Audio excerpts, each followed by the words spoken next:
Kuwait தீ விபத்தில் சிக்கியிருந்த நவல்பட்டு அண்ணா நகரை சேர்ந்த ராஜு வினேசன் உடல் இரவு வந்தடைந்தது. திருச்சி மாவட்டம் திருவெரும்பூர் அடுத்துள்ள நவல்பட்டு அண்ணா நகரை சேர்ந்தவர் ஜான் சாமுவேல் தனலட்சுமி தம்பதியரின் மகன் ராஜு எபினேசன். இவர் குவைத் நாட்டில் உள்ள NPTC நிறுவனத்தில் கடந்த 12 ஆண்டுகளாக கண்டெய்னர் வாகன ஓட்டுநராக வேலை பார்த்து வந்தார்.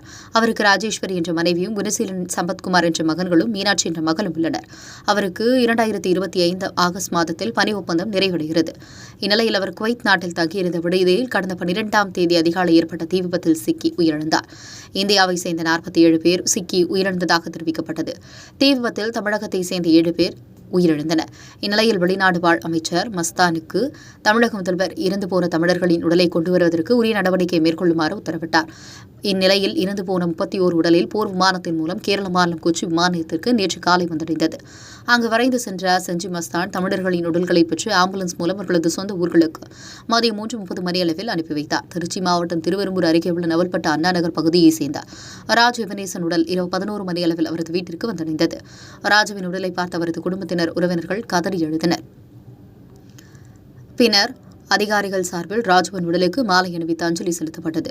பின்னர் நல்லடக்கம் செய்யப்பட்டது. அப்பொழுது ராஜு எபினேசன் விடுபடுத்திக் கொண்டு சொந்த ஊருக்கு வரலாம் என அடுத்த மாதம் 20ஆம் தேதி வருவதற்கு விமானத்தில் டிக்கெட் முன்பதிவு செய்து இருந்ததாகவும், அதற்குள் இப்படி விபத்தில் சிக்கி இறந்துவிட்டதாகவும் கூறி அவரது குடும்பத்தினர் கதறி எழுந்த சம்பவம் இங்கிருந்தோரின் கண்களை கலங்க வைத்தது.